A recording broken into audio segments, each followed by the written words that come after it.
al menos con un emoji, con una reacción. Sí, Sí, sí perfecto. se ve. Listo, Rose, Robert, gracias.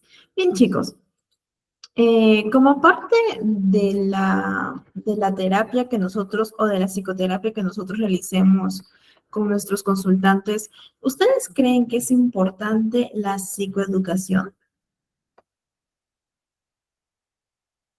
¿Qué opinan? ¿Será importante que nosotros psicoeduquemos a nuestros consultantes? Excelente, Mercedes, es fundamental. ¿Por qué? ¿Por qué Mercedes? ¿Por qué Rose? Chicos, en general, ¿por qué es importante la psicoeducación?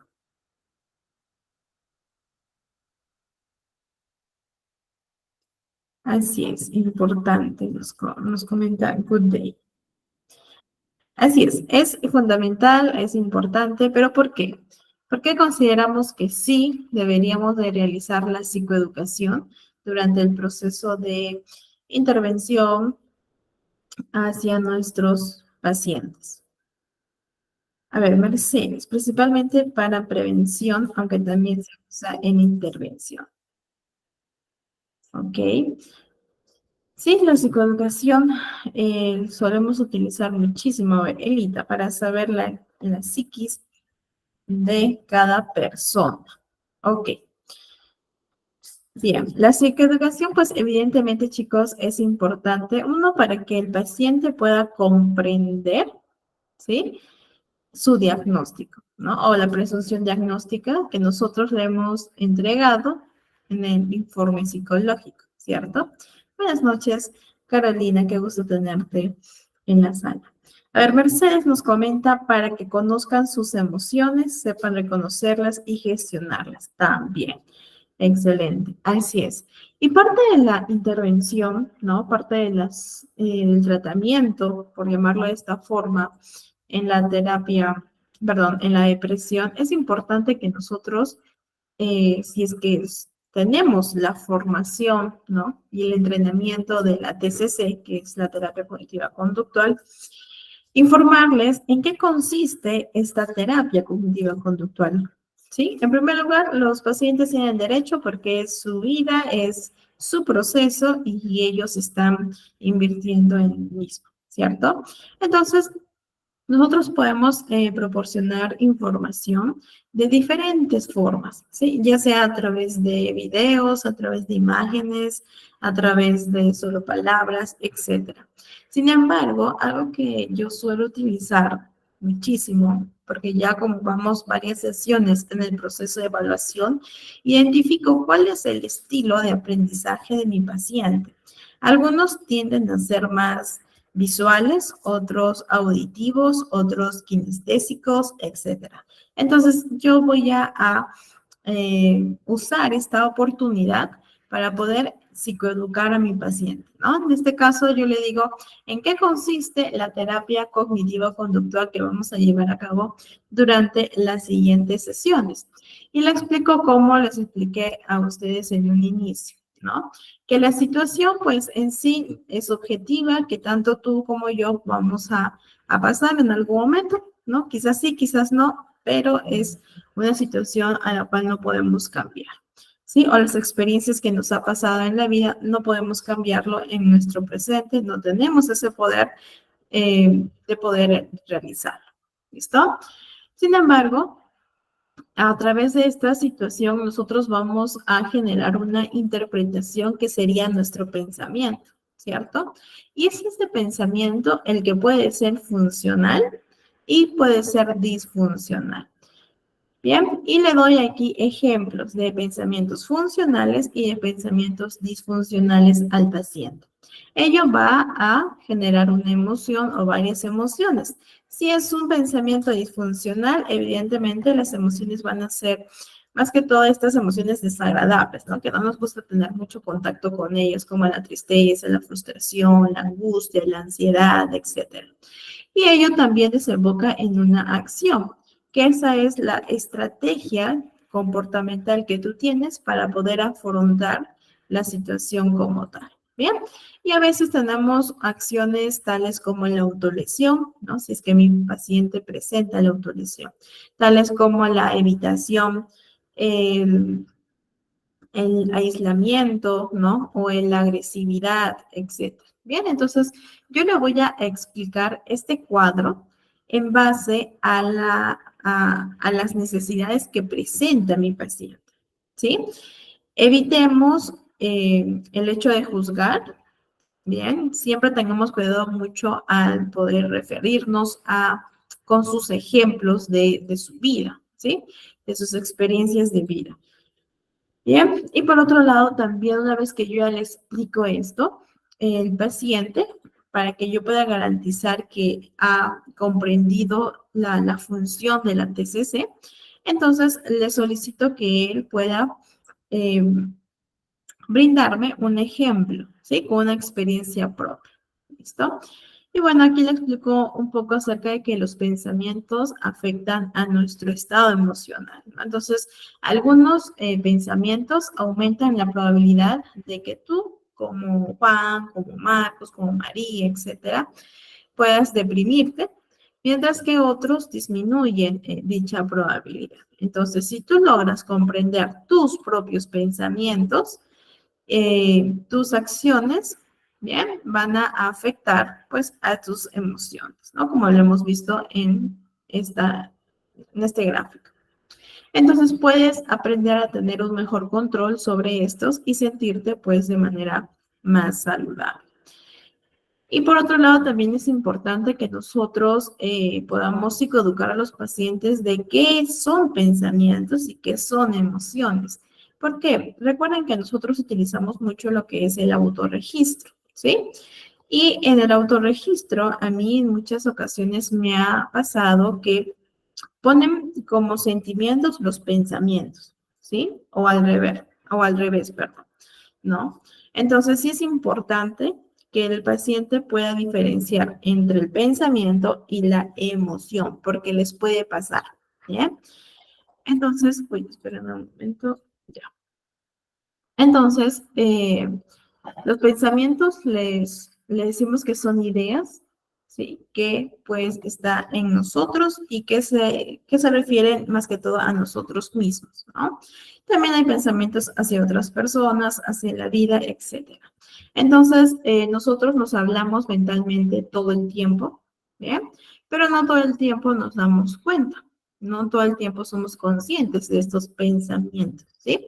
Entonces, es útil que nosotros podamos pensar acerca de los pensamientos, ¿no? Entonces, es esta analogía de pienso sobre mi pensamiento para poder identificar estas creencias irracionales y de esta forma reestructurar. Bien. Este gráfico que ven en pantalla también suelo utilizarlo mucho, ¿no? Es decir, yo le comento a mi paciente que identificando cuáles son mis pensamientos, ¿listo? Y acciones influyen en nuestros sentimientos y esto podemos aprender a tener mayor control. ¿Bien? Ahora, es este gráfico que ven en pantalla en cual también nosotros nos basamos, ¿no? Para poder psicoeducar al paciente y que él pueda comprender cómo es su ciclo de pensamiento, emoción y conducta, ¿no? Entonces, la depresión, en muchos casos, ¿cuáles son tus pensamientos? No sirvo, soy inútil, no voy a poder, voy a hacerlo mal, ¿no? Pensamientos de desesperanza, de fracaso, de baja autoestima, etcétera. Estos pensamientos, pues, evidentemente va a generar actividades bajas, ¿sí? Por ejemplo, el aislamiento puede generar también el autolesiones, etc. La depresión, también hacer un círculo vicioso, genera pensamientos negativos y pocos o negativos contactos con la gente, ¿no? Entonces, estos ciclos yo lo puedo cambiar, lo puedo variar, dependiendo mucho de la necesidad que presente el paciente. ¿Listo? Por ejemplo, ¿sí? Mi paciente se despierta la próxima semana y se siente cabizbajo, desganado, desmotivado, triste, etc. Entonces, este consultante puede decir o tiene dos opciones. La primera opción es, me siento desanimado, enfermo para ir a terapia. ¿Listo? Entonces, no iré a terapia. Bien, yo le voy a tener que decir esto a mi paciente como un preaviso. Bien, porque va a suceder. Y tienes la otra opción, no quiero ir, me siento enfermo, quizás me siento desanimado, pero probablemente me ayude a sentirme mejor, ¿sí? Es decir, el ir a terapia probablemente me ayude a sentir mejor. Bien, entonces en el proceso de psicoeducación, lo que yo también realizo es, en primera instancia, explicar, ¿sí? ¿Qué es la TCC? Explicar lo que es su diagnóstico como tal y darle ciertas opciones que podrían pasar, ¿no? Durante todo el proceso. Y cuando él pase, ¿no? Por ya realmente por algún ejemplo que ya lo habíamos hablado previamente, entonces él va a recordar nuestras palabras, ¿no? La psicóloga, el psicólogo me dijo esto, entonces tengo dos opciones. Ya no solo se queda con la primera opción, que es la más común y la que normalmente realizan, ¿no?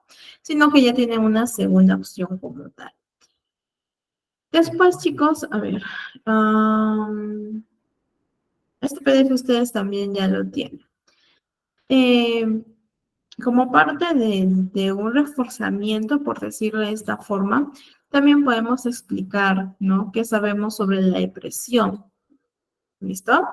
Tanto el paciente como nosotros, ¿no? Yo le pregunto, por ejemplo, a Juan, ¿qué sabes acerca de la depresión? ¿No? ¿Cómo es tu depresión como Juan? ¿Cómo es esta depresión a nivel emocional, a nivel personal, a nivel familiar, académico, etcétera?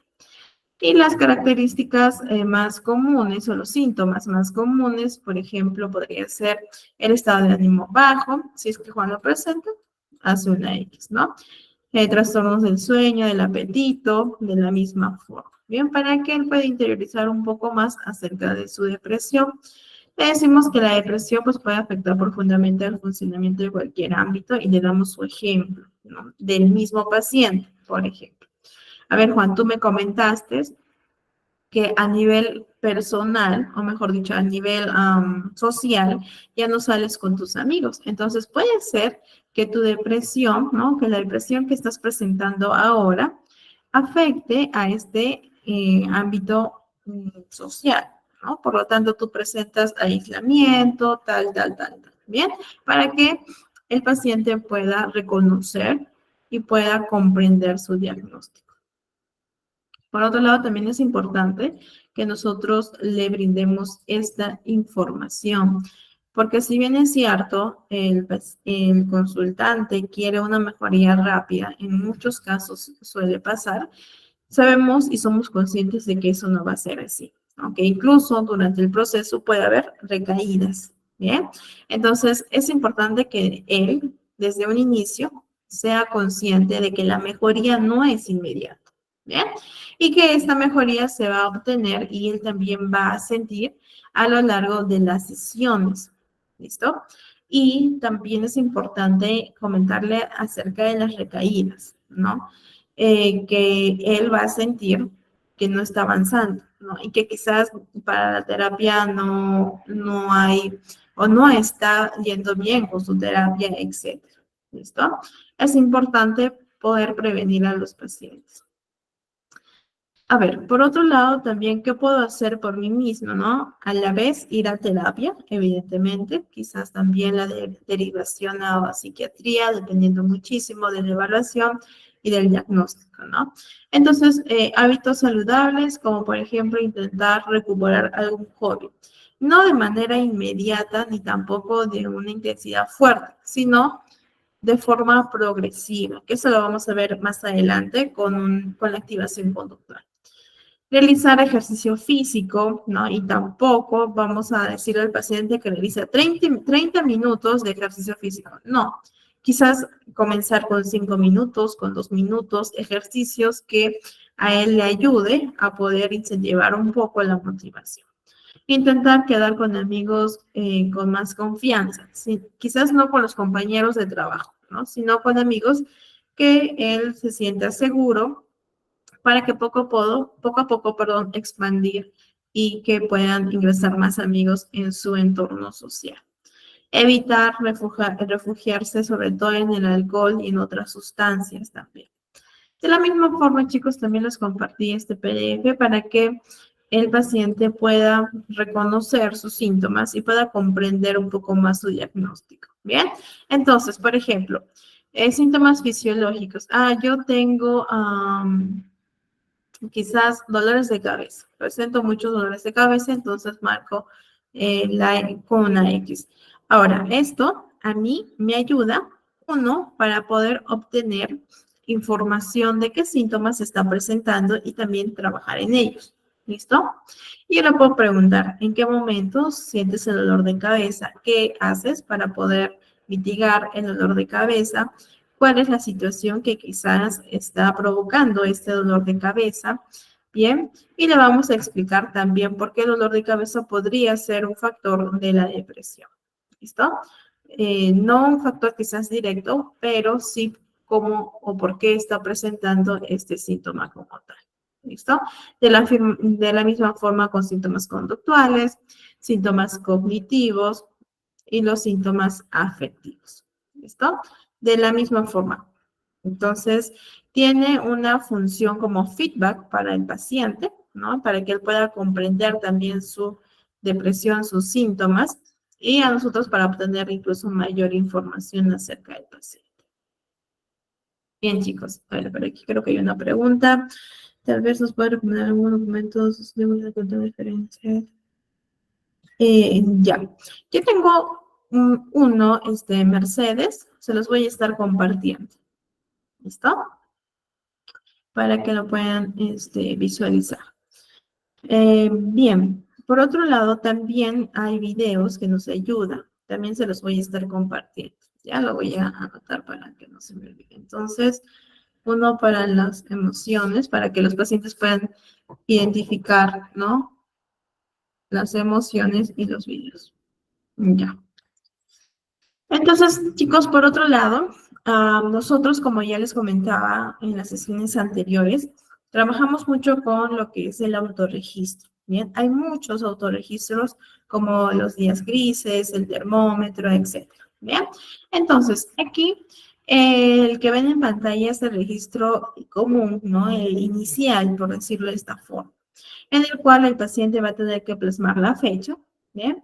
O el día, la situación, respondiendo a la pregunta, ¿qué pasó? Por ejemplo, me molesté con mi papá porque habíamos quedado en una cosa y él hizo otra.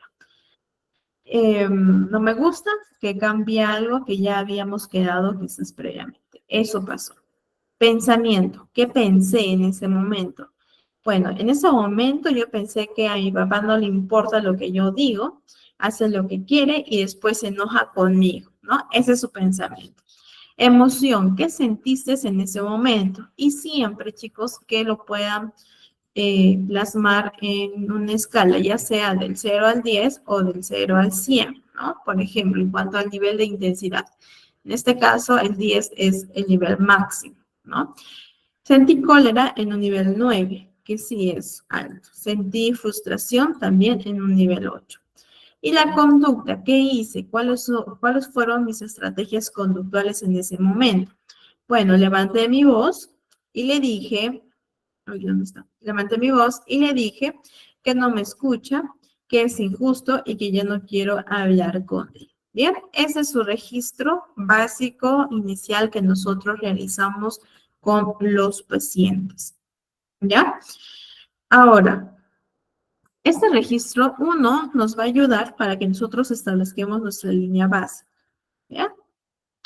Y también nos va a ayudar para poder conocer cuáles son sus pensamientos y de esta forma detectar pensamientos irracionales o distorsiones cognitivas.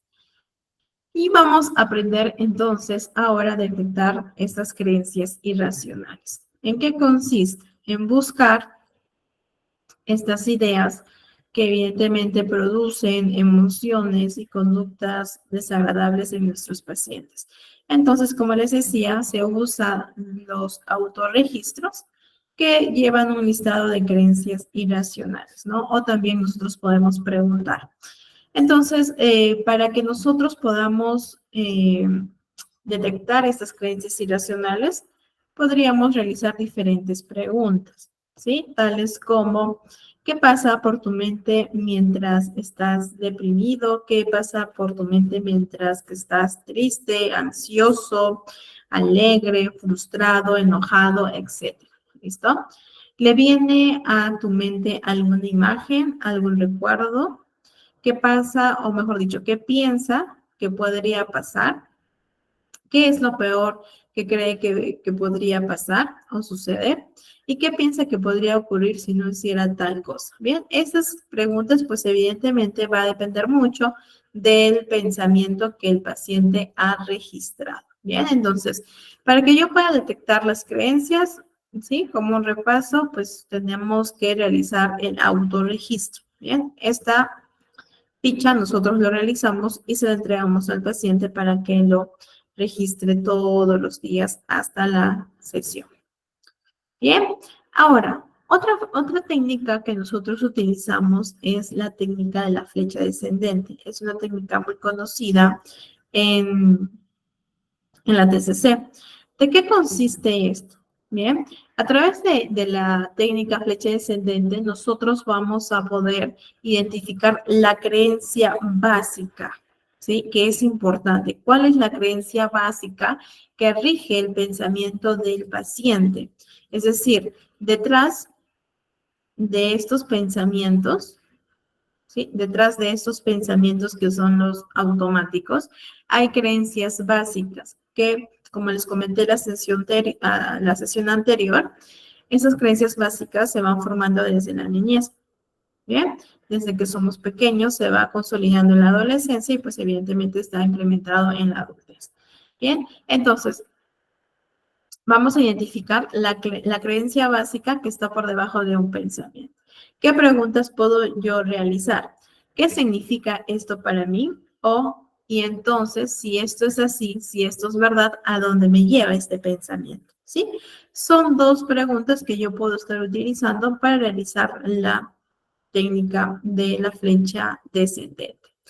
Ahora, también vimos en la primera sesión acerca del debo, tengo y necesito, ¿cierto? Las demandas. En estas demandas yo voy a tener que realizar la flecha descendente. Asimismo, también en las suposiciones, que también lo vimos y que les dije que por favor recuerden esa diapositiva que la íbamos a ver en las próximas sesiones y bueno, ya lo estamos viendo aquí. Es decir, si hago tal cosa, entonces sucederá tal cosa. ¿Sí? Entonces, si yo escucho o observo que mi paciente está manifestando estos pensamientos, voy a tener que usar la flecha descendente. Por otro lado, las evaluaciones, ¿no? No soporto que o no soportaría que. ¿Listo? No soporto que la gente me rechace, o no soportaría que la gente no me hable bien, o no soportaría sacarme una mala nota. ¿Listo? Y también la visión de sí mismo, ¿no? Yo soy una persona tal o cual manera, yo soy una persona fea, yo soy una persona bonita, etc. ¿Listo? Entonces, ¿cómo es que nosotros realizamos la flecha descendente? Vamos a ver un ejemplo aquí de una paciente que ya llevo tiempito con ella, ¿no? Entonces, realicé esta flecha descendente. Ella puso en su autorregistro, necesito de él para poder estar bien, ¿sí? De todo su pensamiento, yo vi una demanda, ¿no? Una valoración de sí misma. Yo necesito de él para poder estar bien. Y yo le pregunto al paciente, ¿qué significa para ti que necesitas de él para que tú puedas estar bien? Bueno, para mí significa que no puedo vivir sin él. Y si esto fuera verdad, ¿qué sucedería contigo? Bueno, que no podré hacer las cosas yo sola. ¿Y qué significa para ti que no puedes hacer las cosas tú sola? Que no soy suficiente y tengo miedo de fallar. Esta es la creencia básica. Y yo le pregunto, ¿en qué medida crees que no eres suficiente de la escala del 0 al 10, siendo 10 el nivel máximo, un nivel 9. ¿Bien? Nivel alto, altísimo, sería como un 90%. ¿Listo? Entonces, yo le pregunto, ¿en qué momentos te has sentido insuficiente? ¿Sí? Y comienza a nombrar todos los momentos. Ok. Cuando eras pequeña, ¿alguien te ha dicho o te ha hecho creer de que eres insuficiente? ¿No? En este caso, mi paciente me dijo que sí, que la mamá siempre le repetía que era insuficiente y que era inútil. Bien, entonces esta es su creencia básica del paciente, en este caso de mi pacientita. Bien, y pues evidentemente tenemos que reestructurar esta creencia básica. Bien, entonces es importante, chicos, que nosotros identifiquemos las creencias básicas a través de la flecha descendente. Sí, también se los voy a estar compartiendo ahora, ¿ya? A ver, tenemos otro ejemplo, ¿sí? De un paciente joven, universitario, ¿ya? Hicimos un trabajo grupal, pero nadie consideraba mis opiniones, ¿listo? Él registra ello, ¿bien? Entonces, en este caso, uy, ¿qué pasó? Ok, vamos a realizar la flecha descendente, ¿bien? ¿Qué significa para ti que nadie considere tus opiniones?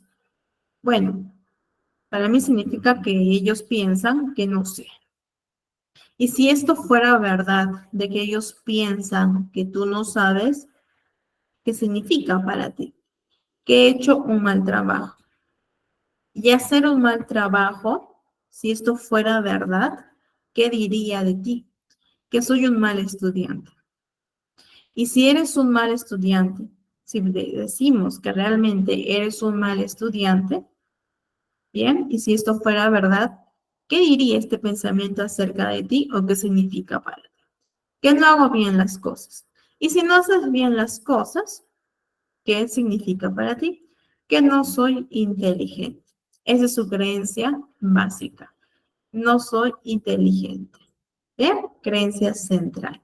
Entonces, yo le pregunto, ¿en qué medida consideras que no eres inteligente en una escala del 0 al 10?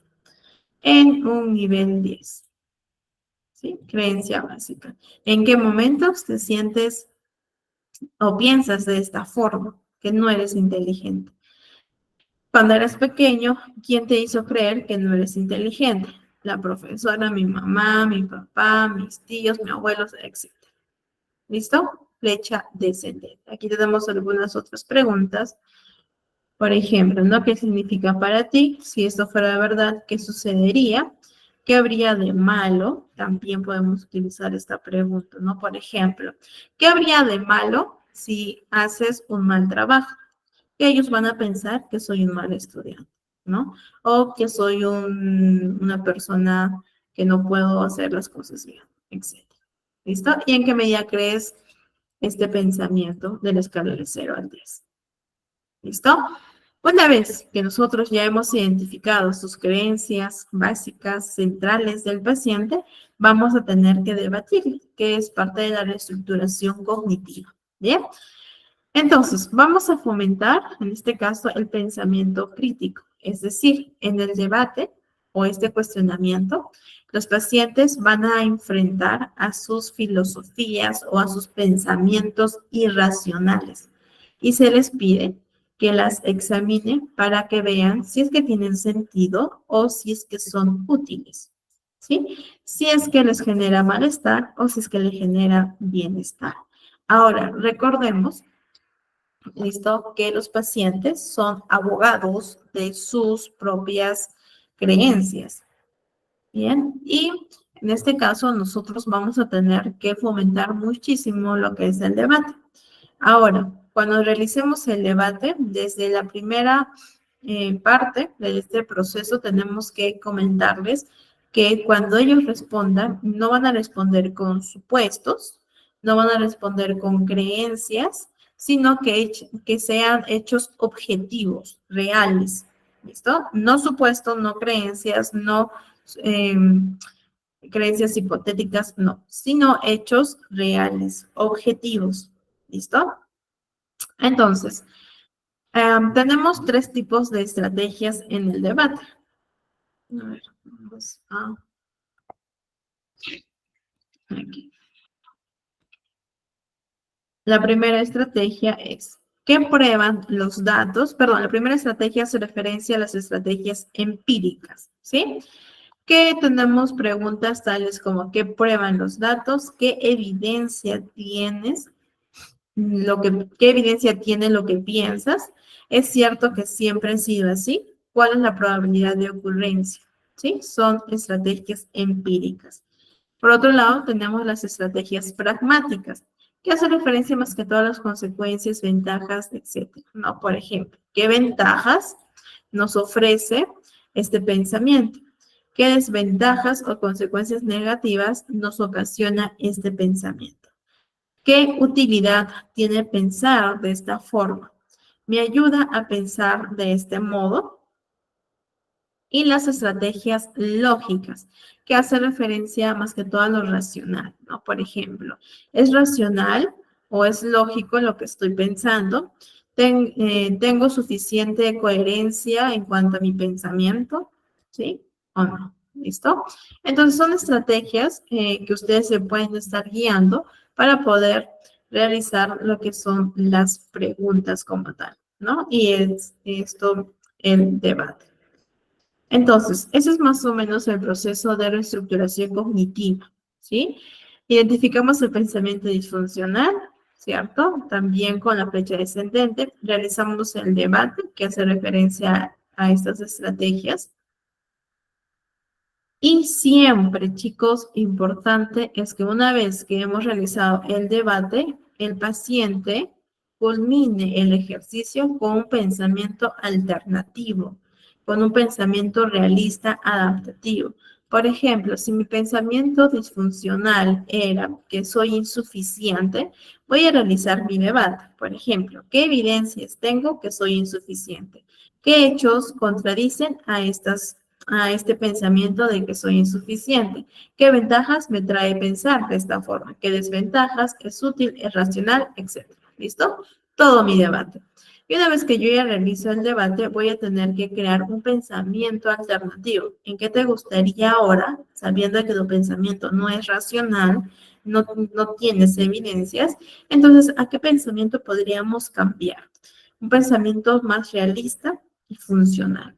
Bueno, de que sí soy suficiente, que hay hechos que me muestran que he podido lograr ciertos logros y que también voy a afrontar retos, pero eso no quiere decir que no pueda hacer, ¿sí? Es un pensamiento alternativo funcional. Y el análisis de las consecuencias, ¿sí? Entonces, este es el proceso de reestructuración cognitiva que nosotros realizamos. Bien, esto es sumamente importante para poder sellar, ¿no? De esta forma el pensamiento funciona. Vamos a ver un ejemplo, ¿ya? Una paciente también con depresión, en este caso depresión mayor, me comentó lo siguiente. ¿Qué tonta soy? Ni siquiera puedo hacer bien mi tarea. ¿Listo? Entonces, yo voy a preguntarle, ¿qué significa para ti que debes hacer muy bien tu tarea? Porque pensarás que perdón, ¿qué significa para ti que eres tonta y que ni siquiera puedes hacer bien tu tarea? Entonces mi paciente dice lo siguiente: no debo de hacer muy bien mi tarea porque pensarán que soy incapaz. ¿Listo? Ok, hago la flecha descendente. ¿Qué significa para ti de que piensen que eres incapaz? ¿Sí? Todo el procedimiento. Entonces, aquí tenemos la creencia básica. Soy incapaz. ¿Listo? Yo le voy a preguntar del 0 al 100 o del 0 al 10 el grado de creencia de que eres incapaz. En este caso, un 90%. Bien, realizamos lo que es el debate. ¿Qué hechos están a favor de este pensamiento de que eres incapaz? ¿Qué hechos contradicen este pensamiento? ¿Qué ventajas te trae pensar de esta forma? ¿Qué desventajas te trae pensar de esta manera? ¿Sí? Y todas las preguntas que nosotros podemos hacer.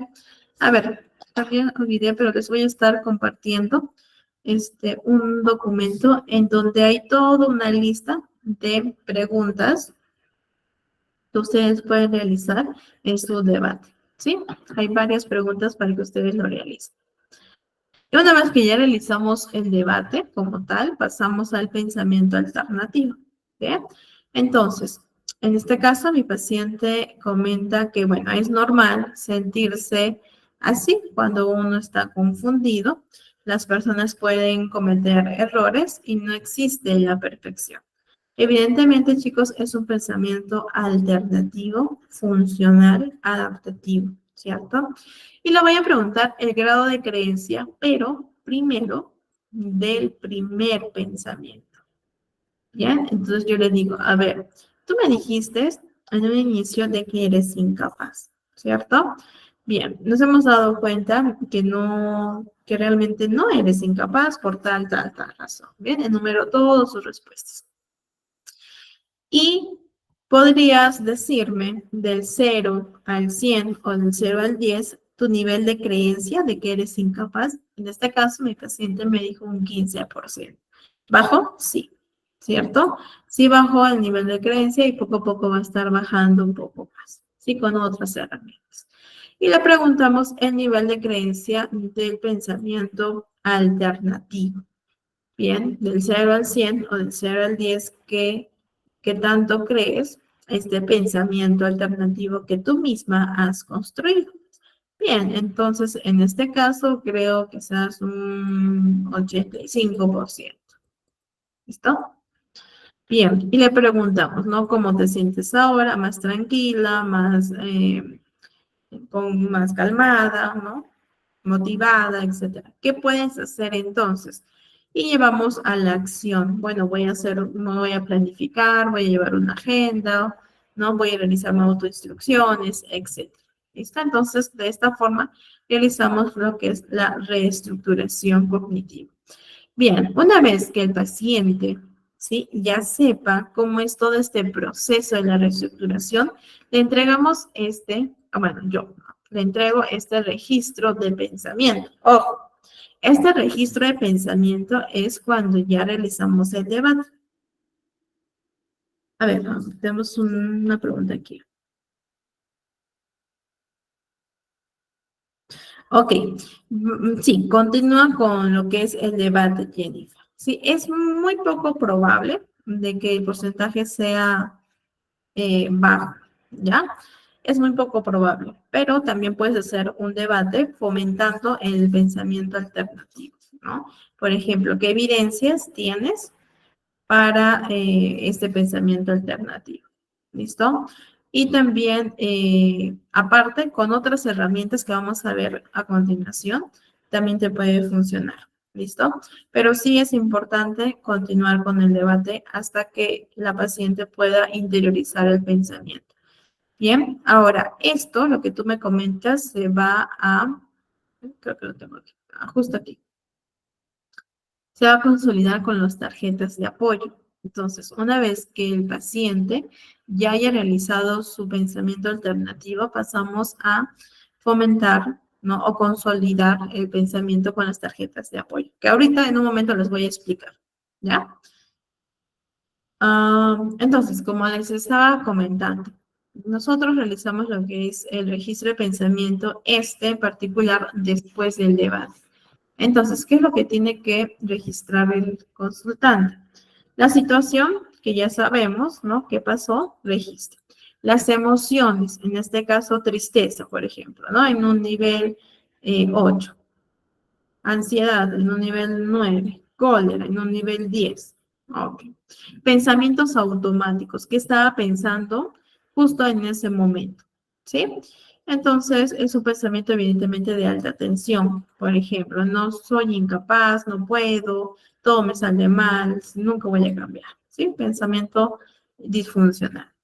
Y aquí ya el paciente tiene que realizar su propio debate de manera autónoma. Lo que les decía en un inicio, buscar la autonomía del paciente, ¿sí? Con las herramientas que nosotros le brindamos.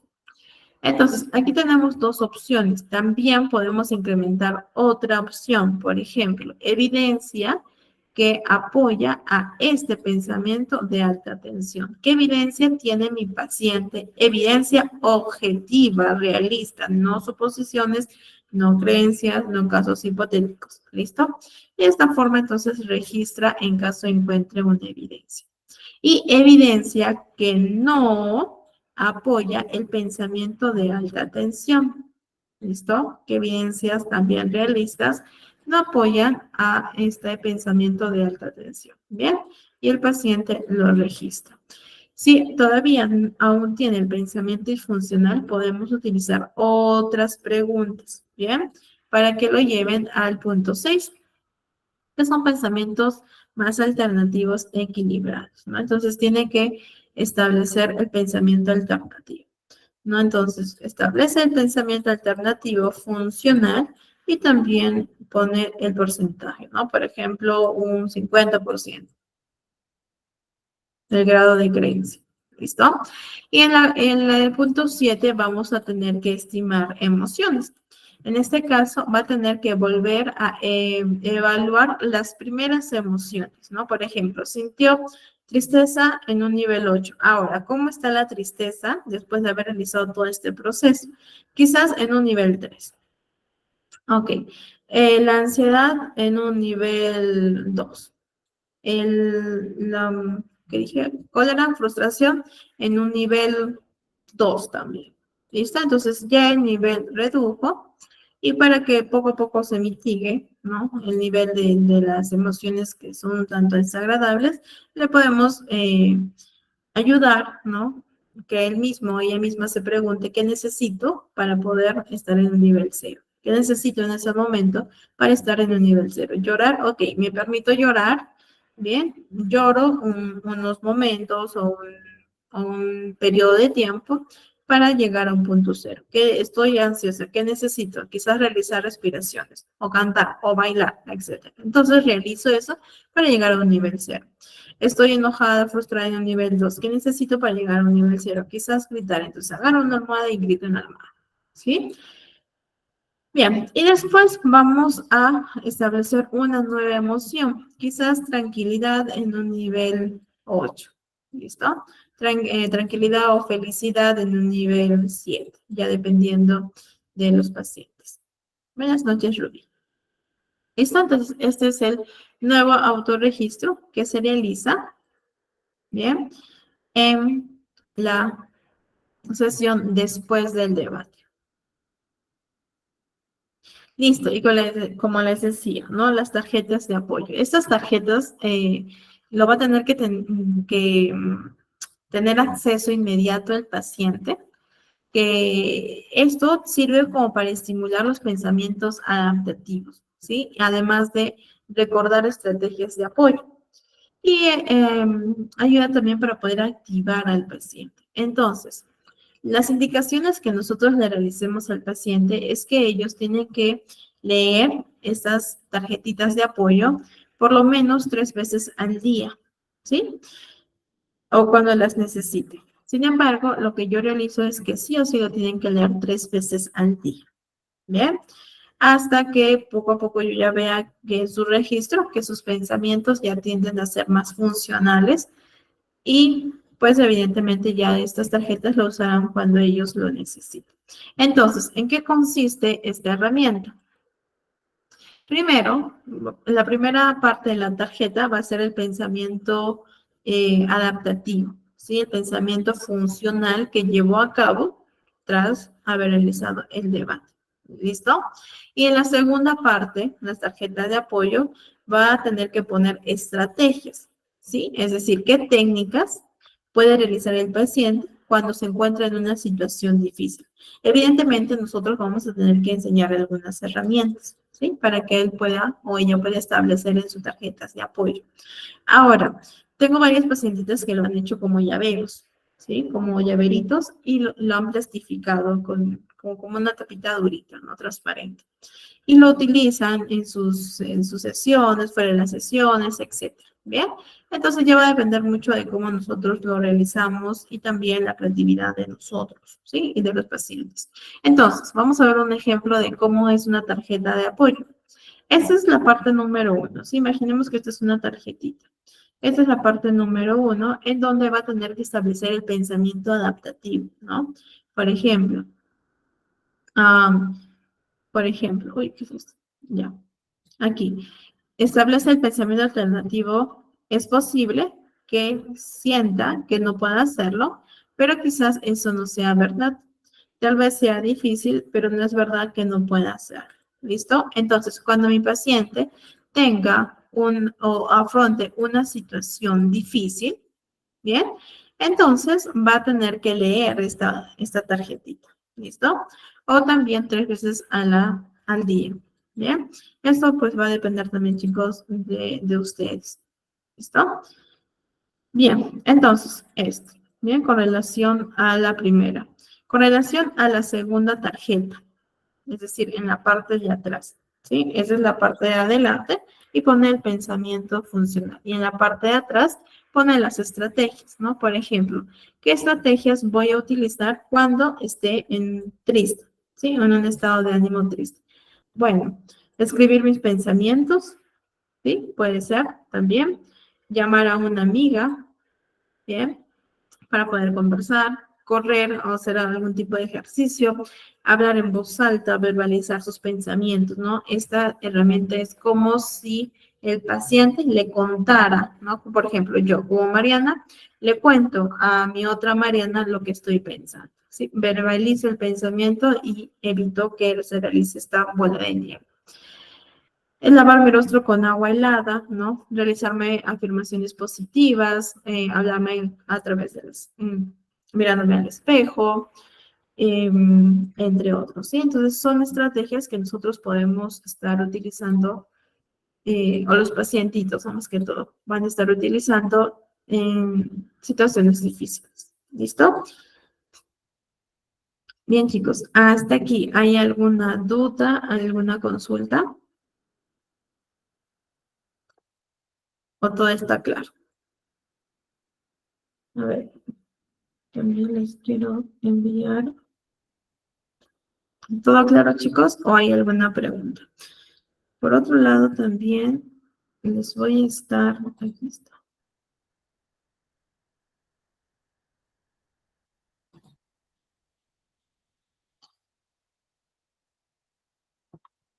Ok. Bien, a ver, aquí, chicos, les he enviado un video que, bueno, por cuestiones de tiempo, porque dura, si no me equivoco, aproximadamente entre 25 a 30 minutos, de cómo realizar lo que es una reestructuración, ¿sí? Para que ustedes se puedan guiar cómo es que realizamos lo que es el debate. ¿Ya, chicos? A ver, no entiendo por qué está. Ah, ya. Ok, a ver aquí. Paulina, el debate es cuando tú cuestionas el pensamiento disfuncional del paciente para poder llegar a un pensamiento funcional, ¿sí? Es decir, debatimos un pensamiento irracional que le produce malestar y construimos un pensamiento racional, adaptativo. ¿Bien? Listo. Bien, por otro lado, también tenemos el registro del termómetro del estado de ánimo, ¿ya?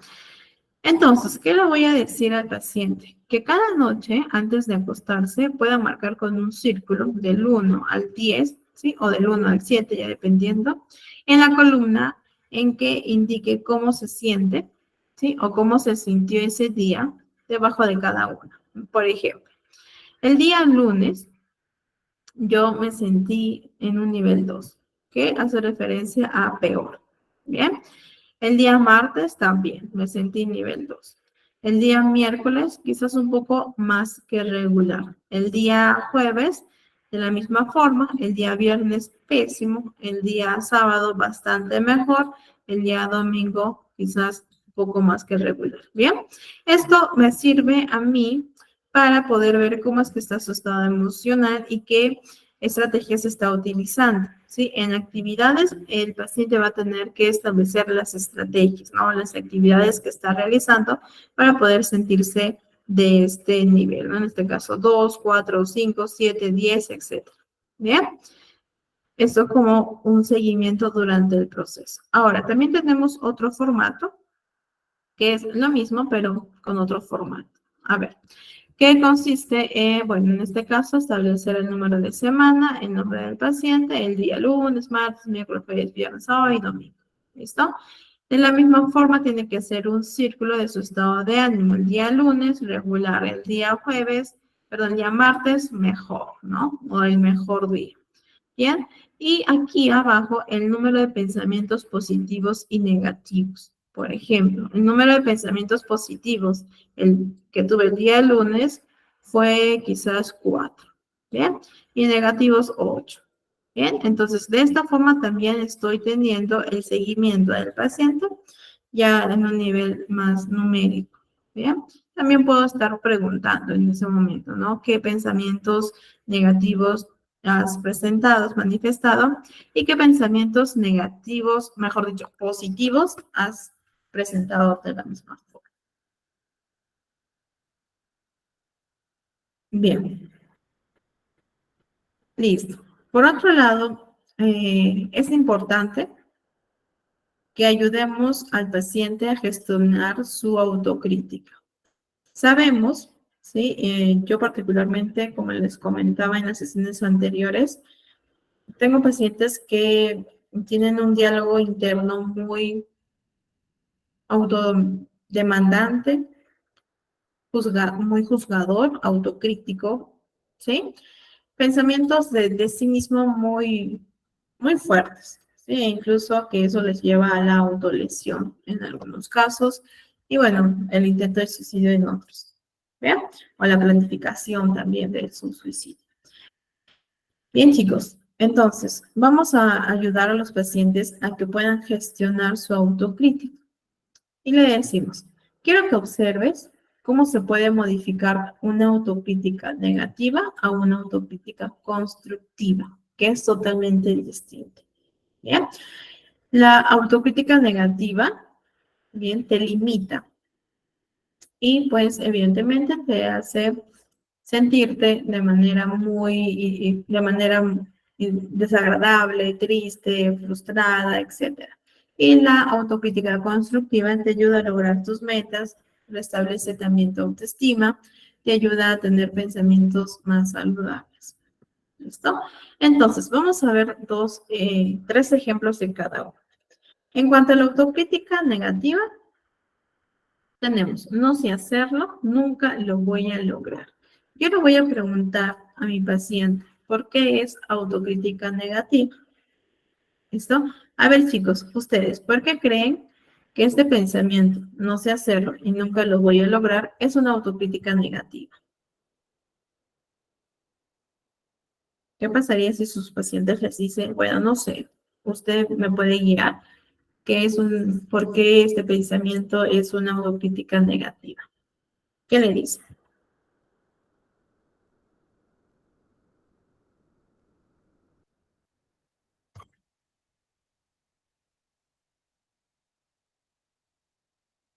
Paulina, a ver, ¿por qué se está criticando sin aún intentarlo? Ok, ¿y por qué más?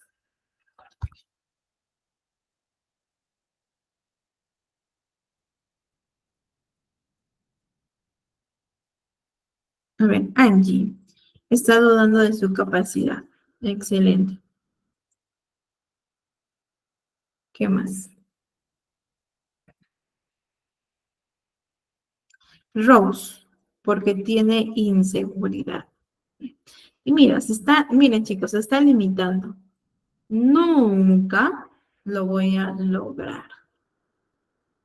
Falta de confianza, se está autocalificando sin haberlo intentado, llega a tener algunos pensamientos, excelente, Paulina, así es. Y se limita, ¿cierto? Nunca lo voy a lograr, nunca. Los pacientes, y tal vez quizás también nosotros, utilizamos el siempre, nunca, todo, nada, ¿no? Es este pensamiento polarizado.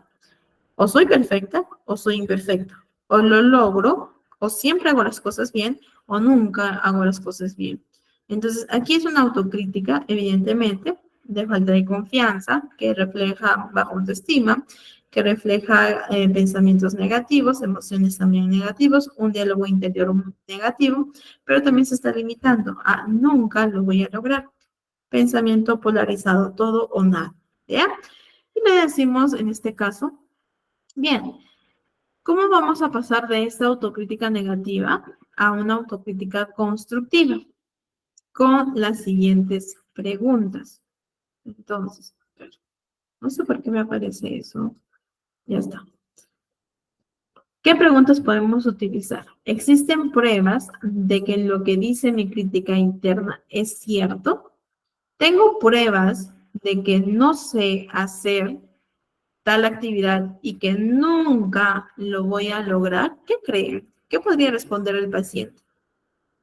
Considerando que dice nunca, nunca lo voy a lograr.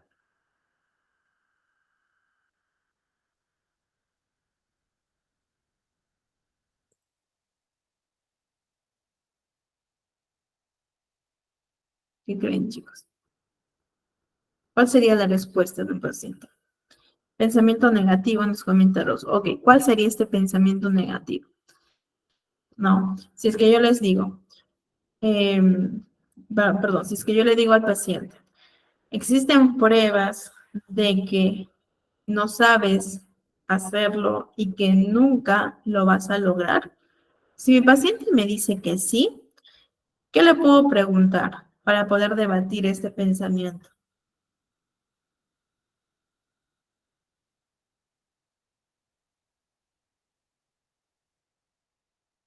Ok, Mercedes nos comenta, ¿no? Que el paciente podría decir, bueno, porque nunca he logrado hacer algo en la vida.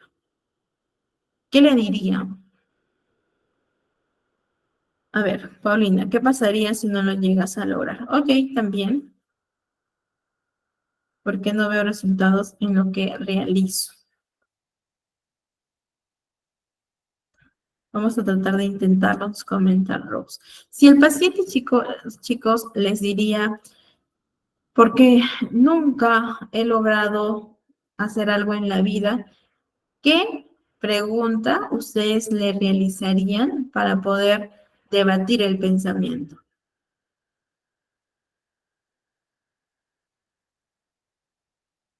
Si les dice, nunca he logrado algo en la vida, ¿qué le diría? A ver, Giovanna, ¿estás seguro? Ok. Paulina, ¿qué cosas crees tú que no has logrado en la vida? Ok. ¿Qué cosas no has logrado hacer nunca? Muy bien. Que materialice, ¿cierto? Así es, Rose, también, ¿no? ¿Quién te ha dicho que no puedes? O que nunca has logrado algo. Entonces, yo voy a establecer las evidencias. Por ejemplo, si mi paciente está en la universidad, yo le digo entonces, entonces tú me dices que nunca has logrado en la vida. Podríamos decir que nunca has pasado por la primaria, que nunca has pasado por la secundaria, que nunca has aprobado un curso, que nunca has realizado una exposición, que nunca te han felicitado. ¿Listo?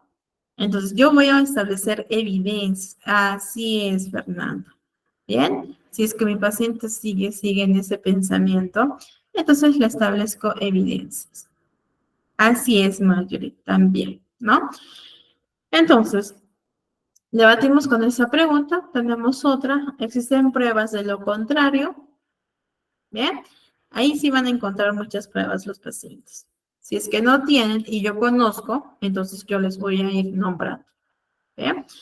¿Qué diría un amigo de esa situación? ¿O qué diría una persona a quien tú admiras de este pensamiento, de que nunca lo vas a lograr? ¿No? Ahora, también, yo les pregunto, ¿tú tienes el poder de ver el futuro? No, pero si me estás diciendo que nunca lo vas a lograr, y al hablar que nunca lo vas a lograr, estás hablando de un futuro, ¿cierto? Porque no tienes evidencia de que nunca vas a lograr algo. ¿Bien? Estoy interpretando esta situación sin disponer de toda la información necesaria para hacerme de una idea objetiva de lo que ocurre, también le pregunto a ella, ¿sí? Si pienso en esa situación de forma positiva, ¿qué cambia? Yo les pregunto a mis pacientes, ¿qué tan distinto sería Juan, Marco, Jesús si no tuviera este pensamiento? Y comienzan a nombrar, bueno, sería más seguro, ¿no? ¿Qué tan distinta sería tu vida si es que tú no tuvieras este pensamiento de que nunca vas a lograr algo en la vida? ¿Cómo sería, por ejemplo, a Juan si es que tiene un pensamiento más positivo? ¿Listo? A ver. Y la pregunta 6. ¿Será esta situación importante dentro de un año, dentro de 5 años, dentro de 10, etcétera? ¿O este pensamiento me será útil en un año, me será útil en 5 años, en 10 años? ¿Listo? Bien, o también otras preguntas como que de la escala del 0 al 10, ¿cuánta certeza tienes de que nunca vas a lograr nada en la vida? ¿Sí? Y me dicen un 8. ¿Por qué no has calificado con un 9? Bien, entonces allí lo invitamos al paciente a poder reflexionar. Bueno, no un 9 porque no sé lo que va a pasar, pero entonces no podríamos decir que nunca lo vas a lograr, ¿no? Entonces ya comenzamos a realizar el debate y el paciente ya comienza a tener esta reestructuración. Le invitamos a que pase a una autocrítica constructiva, ¿no? Por ejemplo, este error no me define, puedo intentarlo otra vez. ¿Listo? Otra autocrítica negativa. No me puedo volver a equivocar. Bien. ¿Qué preguntas, chicos, ustedes le harían al paciente para poder cambiar esta autocrítica negativa de no me puedo volver a equivocar a una autocrítica constructiva? ¿Qué preguntas les realizaría?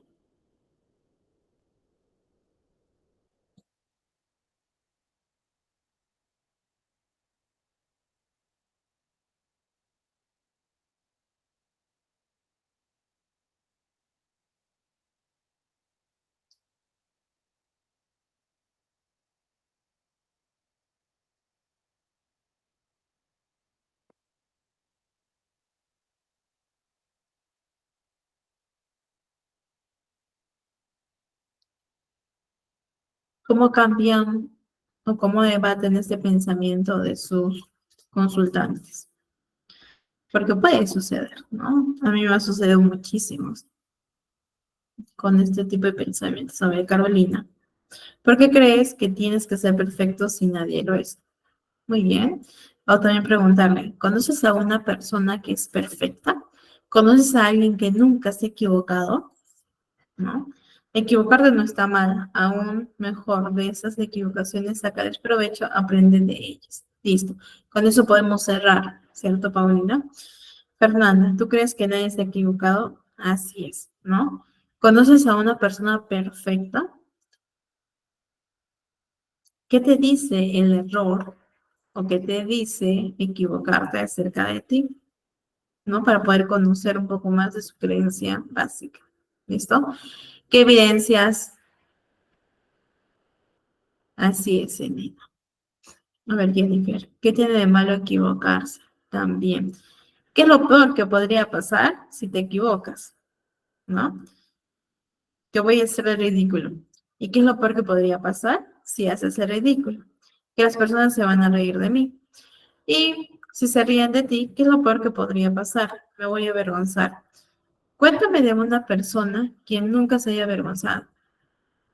Bueno, yo creo que todos han sentido la vergüenza, ¿ok? Cuéntame de una persona que nunca ha pasado, nunca ha hecho el ridículo. ¿Bien? Bueno, yo creo que la mayoría hemos hecho el ridículo, ¿no? Entonces ya comenzamos a debatir el pensamiento. Entonces, si el mejor expositor, por ejemplo, no sé si estamos hablando de las exposiciones, si el mejor orador tartamudeó en algún momento, se equivocó, estuvo nervioso, hizo ridículo, se rieron de él.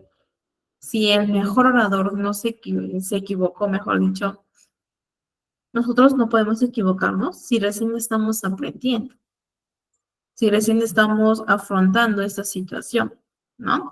O le explicamos, ¿no? Que hasta el mejor orador, el mejor expositor, cuando estuvo en sus primeras presentaciones, también se equivocó, también estuvo nervioso, también tartamudeó, también se le iban las palabras, etcétera. ¿Sí? Porque todos hemos pasado por eso. Ok, a ver, aquí tenemos otras preguntas. ¿Existe una persona en el mundo que nunca se haya equivocado? Excelente, Mercedes. Ya tienes el no, ahora vamos por el sí, Paulino. Ok. Cel, somos seres humanos, todos nos equivocamos. Excelente, Cel. Bruno. Bien, entonces lo invitamos a que tenga una autocrítica constructiva funcional, ¿no? En este caso, sé que equivocarse es parte del proceso de aprendizaje. Así es, Giovanna, nadie es perfecto. Otra, autocrítica negativa sería, a ver, ni siquiera puedo hacer esto. ¿Qué podré hacer? ¿Ya? La autocrítica constructiva era algo que necesitaba en ese momento y me perdono.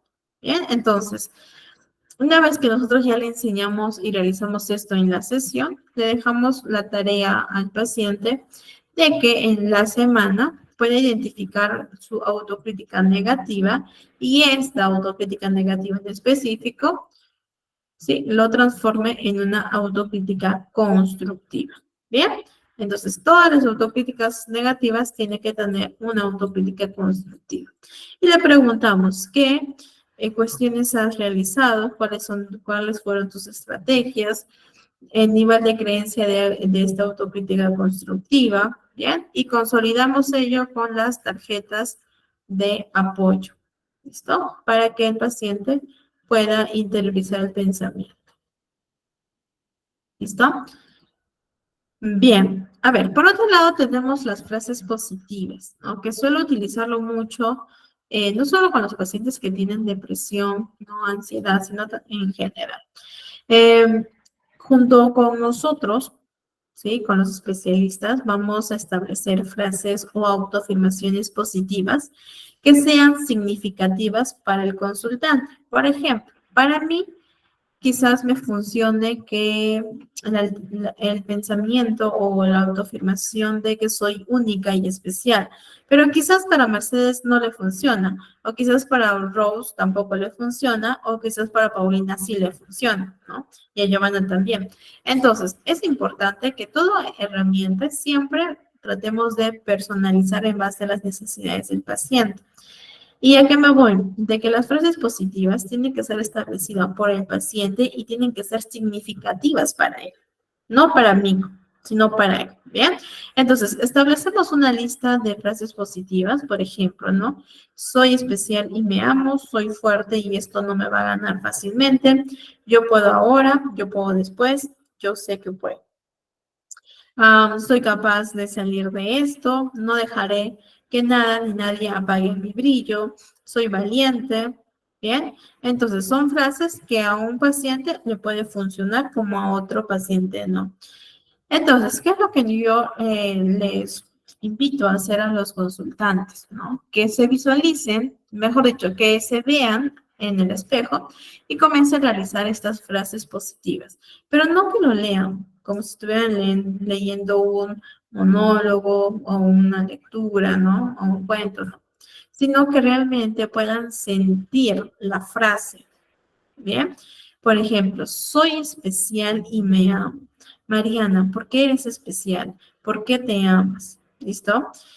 Soy fuerte y esto no me va a ganar fácilmente. Mariana, ¿por qué eres fuerte? Entonces comienzo a interiorizar y a buscar evidencias que apoyen a este pensamiento. No solo basta con decir soy fuerte, soy bonita, soy valiente, soy inteligente, no, sino que pueda interiorizar el pensamiento y sentir el pensamiento como si fuera algo verdad, porque es verdad, ¿vean? Entonces, esto en cuanto al espejo. Ahora, por ejemplo, tenía una paciente eh, que ante su jefe se ponía muy ansiosa, muy nerviosa, y le ayudaba mucho a estas frases positivas, ¿no? Entonces, antes de entrar a la reunión con el paciente, perdón, con el jefe, ella iba al baño y realizaba sus frases positivas, ¿no? Porque le ayudaban a poder creer, ¿no? Y poder nuevamente reconocer sus fortalezas y lo bueno que ella tiene. ¿Listo? Entonces, es otra herramienta que también podemos estar utilizando con nuestros consultantes. Tenemos el reto de la gratitud. También lo uso con pacientes de todos. En realidad, a todos los pacientes les hago realizar este reto de la gratitud. A ver, Mercedes, me amo y me acepto como soy, con mis virtudes y defectos, amo mi sonrisa y mis estrés. Excelente, Mercedes. Y eso es bueno, ¿no? Eso es bueno. Incluso la forma en cómo nosotros nos hablamos. Aquí, por ejemplo, eh, yo les invito a mis pacientes a que ellos digan, bueno, sí, tengo oportunidades de mejora, ¿no? Y puedo trabajar en ellas. ¿Listo? Porque quiero y no porque debo, no es algo que yo tengo que, sino porque quiero hacer. Y al decirme a mí misma, yo quiero mejorar en este aspecto de mi vida, entonces voy a trabajar en base a lo que yo quiero, a lo que yo necesito y no a lo que yo debo, a lo que los demás me dicen que yo tengo que hacer. ¿Listo? Bien, entonces el reto de la gratitud es que el paciente va a tener que escribir durante esta semana, ¿bien? O durante varias semanas, por la noche, al menos quizás 10 cosas que está agradecido por el día. ¿Listo? Entonces, esto le ayuda al paciente a tener una visión diferente. ¿Por qué? Pasa mucho que los consultantes se fijan, ¿no? E intensifican solo lo negativo. Si yo le pregunto, ¿cómo te fue hoy día? Probablemente el paciente me comienza a decir todo lo negativo. Me fue mal el tráfico, llegué tarde, mi jefe me castigó, no sé, me llamó la atención, etcétera. ¿Bien? Todo lo negativo. ¿Y qué fue lo positivo de tu día? Y no hay una respuesta, o si es que hay, son muy limitadas, pocas. ¿Sí? Entonces, el reto de la gratitud invita y permite fomentar este pensamiento positivo, ¿sí? Esta visión positiva, una visión en donde así sea por obligación, va a tener que pensar qué fue lo bueno de hoy día para que yo esté agradecida. ¿Listo? Así sea porque tengo que presentar a Mariana la tarea, pero ya lo está realizando y le estamos invitando y reforzando una visión más realista, ¿no? Y más positiva también. Ahora, cuando mis pacientes yo veo que ellos ya están emocionalmente más estables, siempre les digo que ellos tienen una segunda opción, que no solo tienen la opción de la queja, del desánimo, de la desesperanza, sino que hay una opción extra, ¿no? Y le pongo mis dos puños, ¿listo? Y le digo, mira, en esta opción es una Mariana que se queja, que solo ve lo negativo, que no se quiere a sí misma, que tiene un diálogo interno muy autocrítico, muy demandante, que tiene depresión, que tiene ansiedad. ¿Bien? Esa es una Mariana. Y tengo otra Mariana que es valiente porque ha pasado por mucho, pero cree que es una persona valiente. Una Mariana que se permite validar sus emociones, expresar las emociones y buscar soluciones. Una Mariana que quiere salir adelante, que se está aprendiendo a amar, que se está aprendiendo a aceptar, a respetar, ¿bien?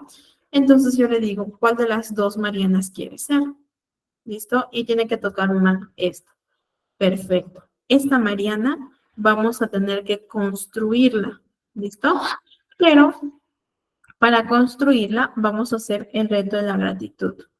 Bien, entonces el paciente va a tener que realizar este reto de gratitud para modificar el pensamiento a un pensamiento funcional, a un pensamiento más positivo.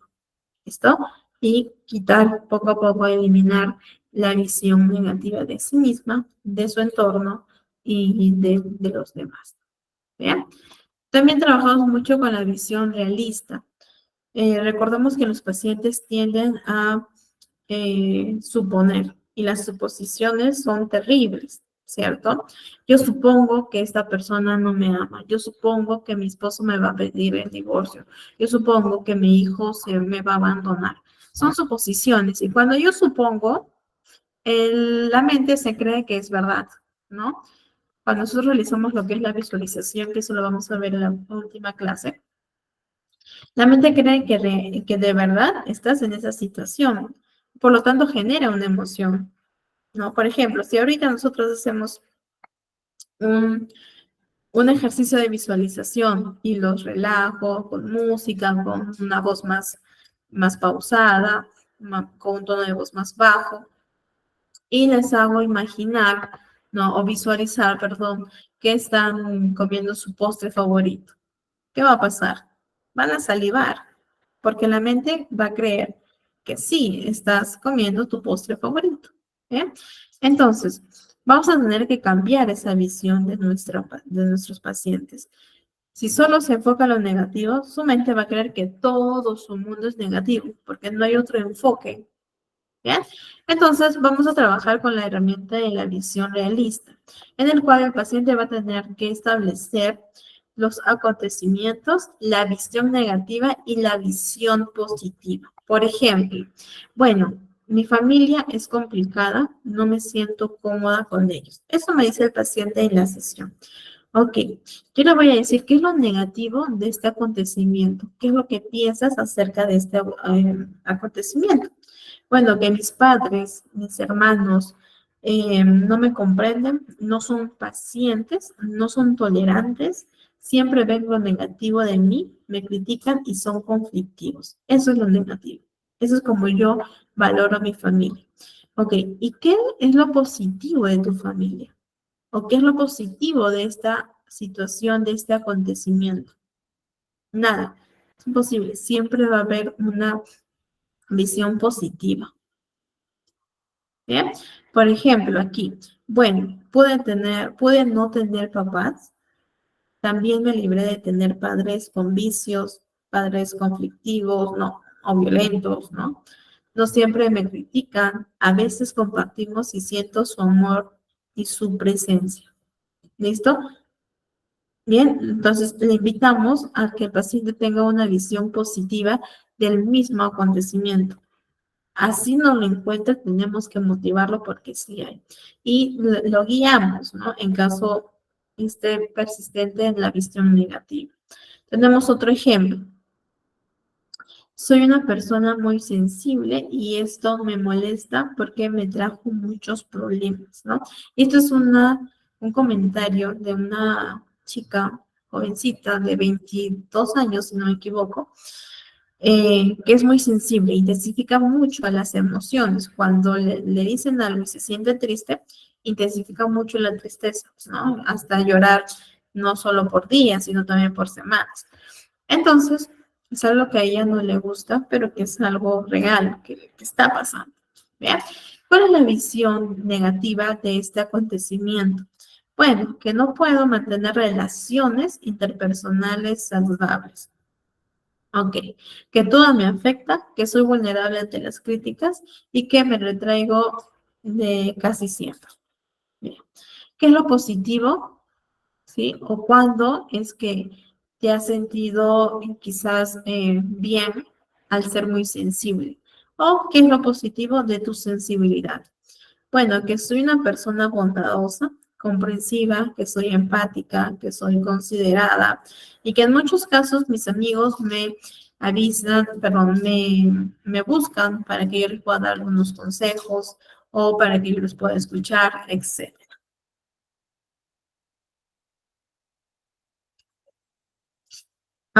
Mercedes, totalmente distinto, ¿sí?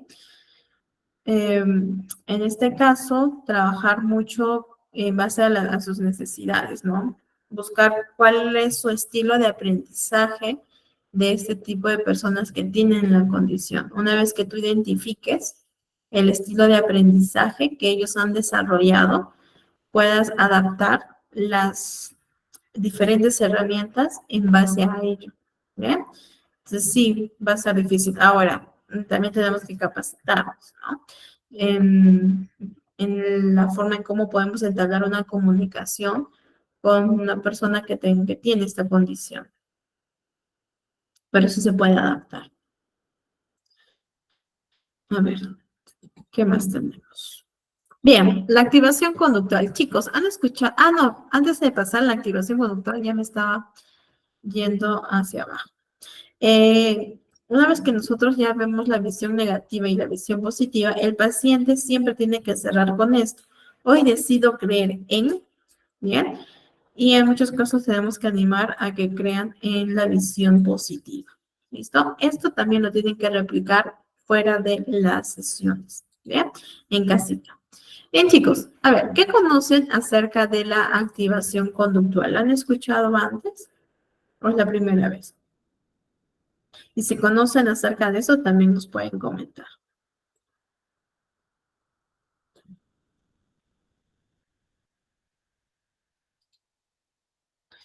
A ver, Marjorie, primera vez. ¿Alguien que conozca la activación conductual? A ver, Greta también. Primera vez. Excelente, Greta. ¿Quién más?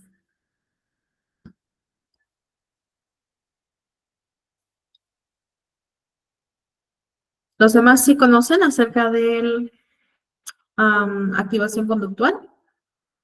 ¿La han practicado? ¿Han escuchado? Bruno, primera vez. Ok. Bien, chicos. Entonces, Stephanie, te escuchamos. Tengo entendido que tiene que ver algo con la depresión, algo así. ¿Perdón? Buenas noches, tengo entendido que tiene que ver algo con la depresión.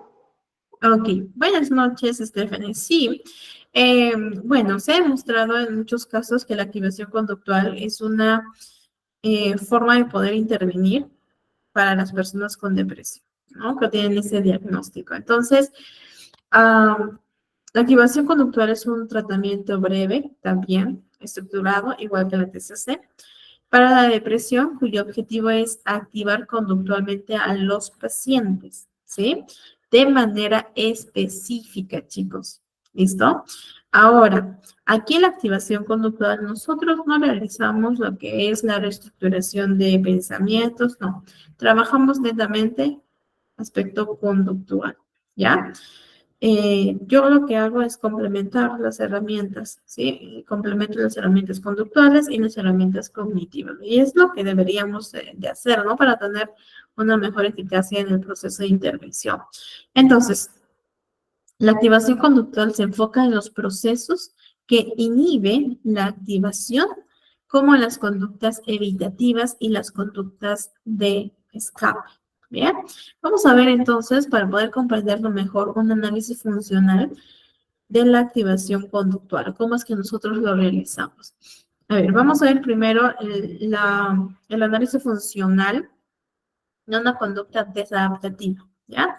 Con pensamientos también desadaptativos como tal. Entonces, vamos con el desencadenante, que es el acontecimiento como tal. En este caso, perder mi trabajo y bajar mis recursos económicos. ¿Listo? Esto, pues, es el desencadenante. Bien. Ahora, vamos a ver la respuesta. La respuesta en este caso es que mi paciente sintió vergüenza, duda, rabia, inseguridad, impotencia, bloqueo, inactividad, culpa, etc. ¿Bien? Es una respuesta emocional y conductual. Ahora pasamos al patrón, en este caso el patrón de evitación, ¿sí? Evitativo. ¿Qué hizo mi paciente? No ver a los amigos, rumiar. ¿Saben qué significa rumiar? ¿Han escuchado esa palabra de pensamientos rumiantes?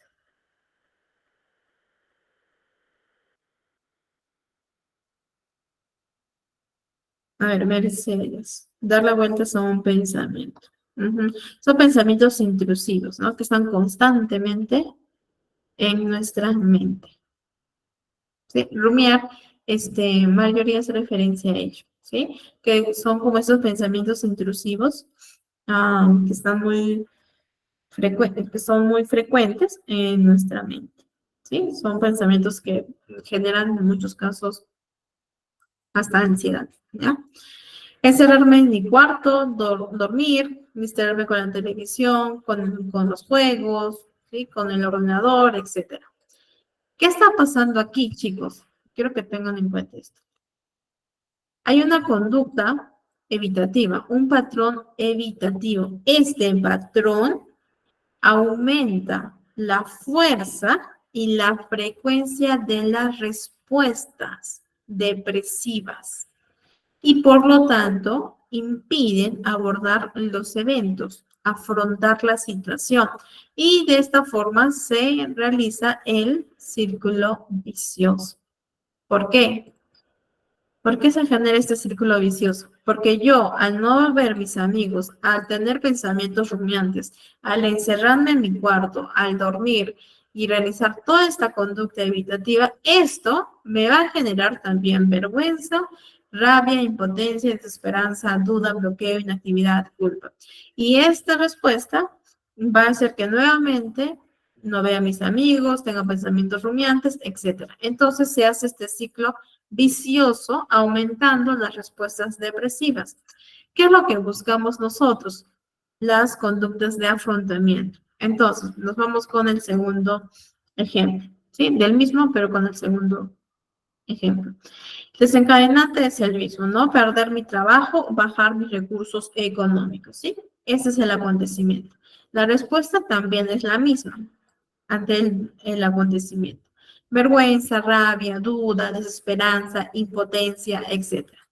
Y vamos a invitar al paciente a un afrontamiento alternativo, ¿sí? En este caso, salir de casa, activamos conductualmente, ojo, al paciente, a través de salir de casa, pedir ayuda a los amigos, hacer nuevamente su CV, quizás tomar algunos cursos, buscar trabajo, hablar con familiares, ayudar en casa, ir a entrevistas, etcétera. Conductualmente estamos activando al paciente.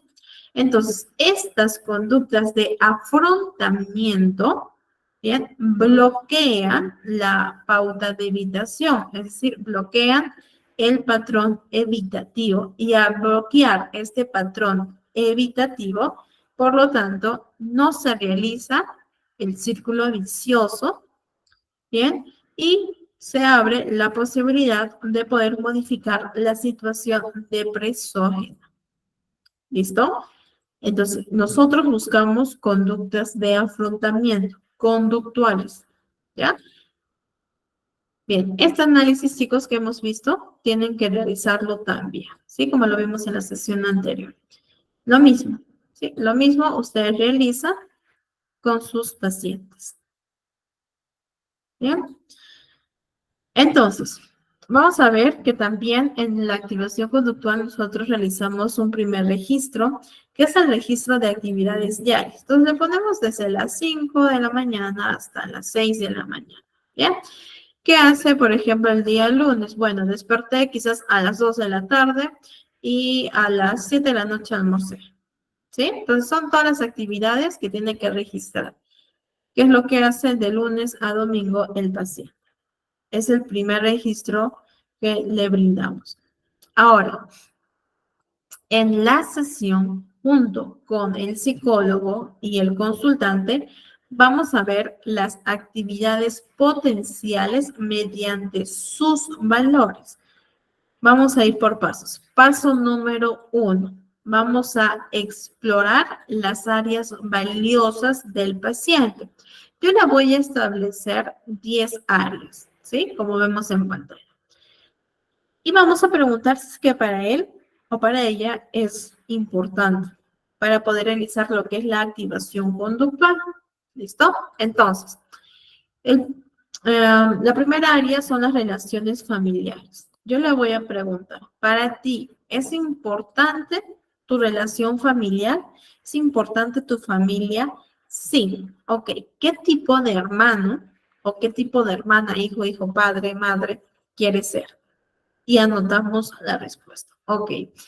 Punto número 2. ¿Para ti es importante las relaciones sociales? Sí. ¿Cómo sería una amistad para ti? Y anotamos la respuesta. Área 3. Las relaciones íntimas son importantes para ti, relaciones amorosas. Sí, es importante. ¿Cuál sería tu papel en una relación íntima? ¿Actualmente estás involucrado en este tipo de relación o te gustaría estarlo? ¿Bien? Entonces, si vemos que es importante para el paciente, de la misma forma anotamos.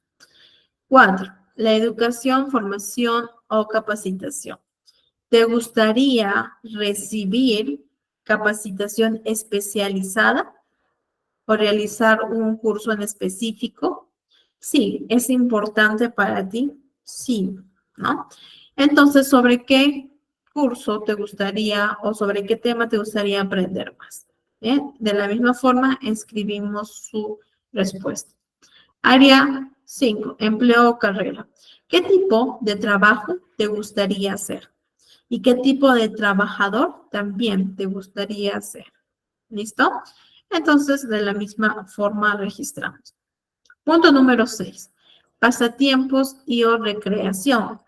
¿Tienes algún interés especial en alguna actividad extralaboral o extraacadémica?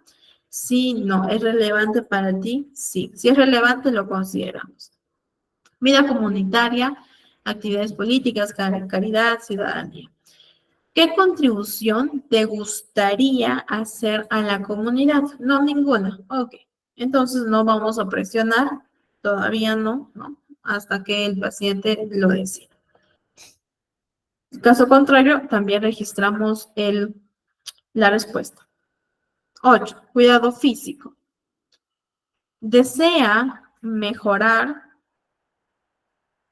su dieta, su sueño? ¿Desea mejorar el ejercicio? ¿Su salud física? Sí. ¿Es importante? Sí. Espiritualidad. ¿Qué significa la espiritualidad para ti? ¿No? Tengamos mucho cuidado con ello, porque hay pacientes que creen en Dios, hay pacientes que creen en la naturaleza, pacientes que creen en la naturaleza, etcétera. Y cada uno pues va a vivir su espiritualidad en base a lo que para ellos significa.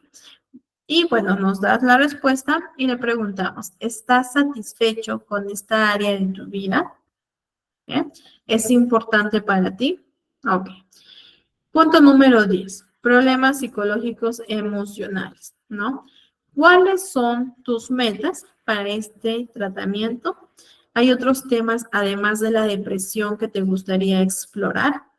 Bien, entonces exploramos las 10 áreas que pueden ser valiosas para el paciente. Ahora, si el paciente dice, no, para mí no es importante, por ejemplo, la espiritualidad, excelente, no la vamos a tocar.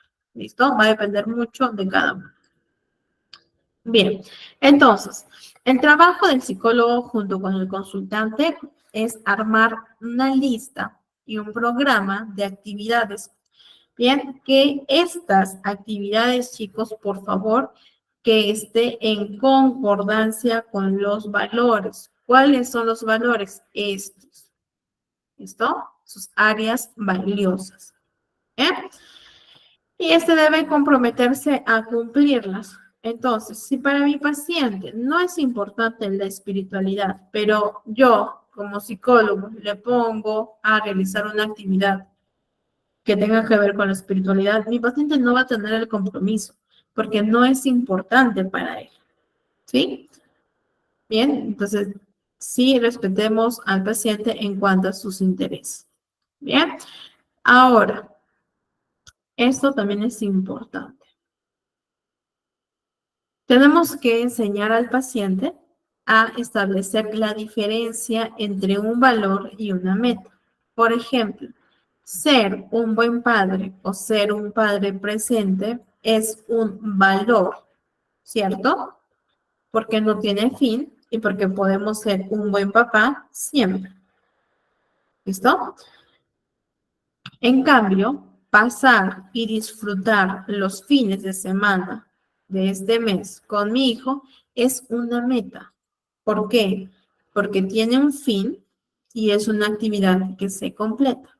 Bien, chicos, la diferencia es importante para poder llevar a cabo la activación conductual.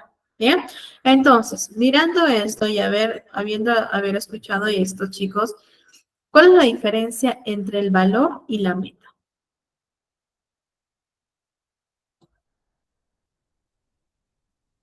¿Cuál sería la diferencia entre el valor y la meta?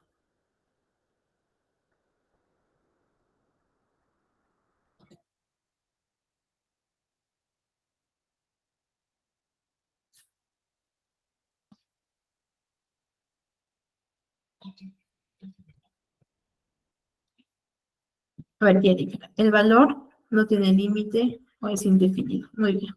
Así es. Y la meta, ¿no? Tiene un plazo. Bien. Greta, te escuchamos. El valor es algo subjetivo y la meta es objetiva. También, excelente. Así es, Greta. ¿No? El valor es algo subjetivo, es un estado, yo quiero ser. ¿Vean? Y la meta es objetiva. Es que yo tengo que establecer ciertos pasos, ciertas acciones para llegar a esta meta. A ver, el uno tiene un objetivo a corto plazo. Excelente, Giovanna. A ver, por aquí, Mercedes. El valor es algo que no tiene fin en el tiempo y la meta se cumple en un tiempo específico. Excelente. Muy bien, chicos. Entonces, eso nosotros tenemos que enseñarle al paciente. ¿Bien? Bien. Entonces, con relación al paso uno, ¿hay alguna duda, pregunta o todo está claro? Para pasar al paso número 2.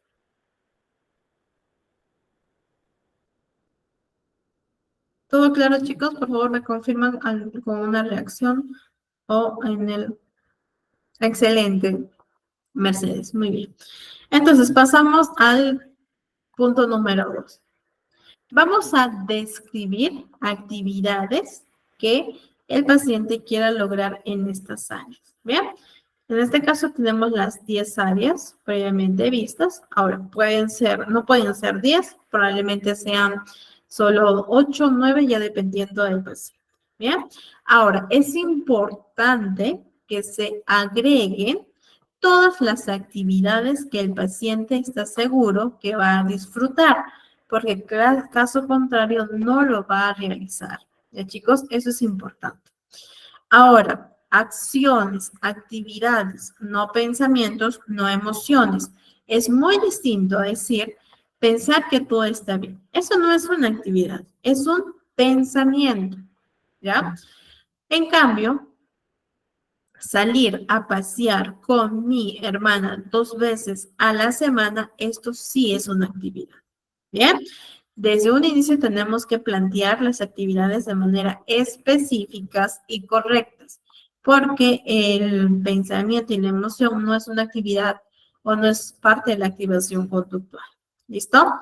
Entonces, una vez que ya establecemos todas las listas, vamos a realizar la jerarquía como paso número 3 y completamos, ¿no? Actividad. Vamos a poner aquí.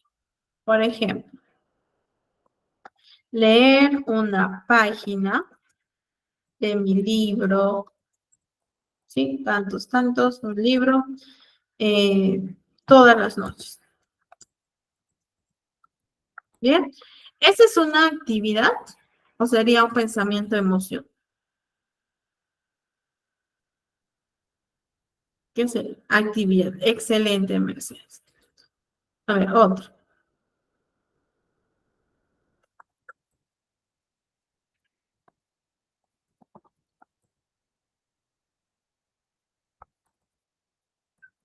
Ok, todo saldrá como yo quiero. ¿Es una actividad o es un pensamiento? Pensamiento. Excelente. No, esto no es válido, ¿no? Entonces, podría ser salir a correr 5 minutos todos los días.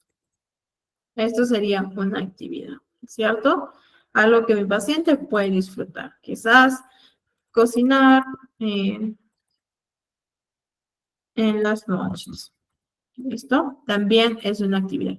Y establecemos varias actividades. ¿Bien?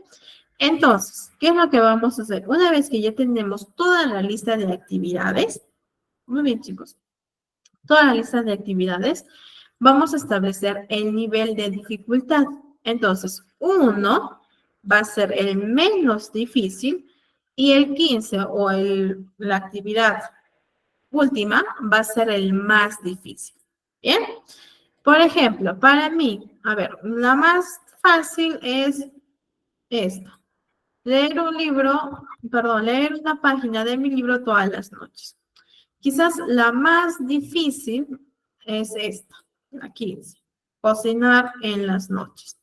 Bien, aquí quizás la segunda, aquí la tercera, la cuarta, ya dependiendo del paciente. Bien, perfecto. Una vez que ya tenemos el nivel, pasamos a realizar la jerarquía de actividades. Nivel 1, vamos a establecer la actividad 1, la actividad 2 y la actividad 3. Mariana, ¿yo de dónde voy a obtener esto? De aquí, de mi nivel, ¿bien? Hasta llegar al nivel máximo, ¿sí? En donde tenga todas las actividades ya establecidas. ¿Listo, chicos? ¿Hasta aquí hay alguna duda o todo está claro?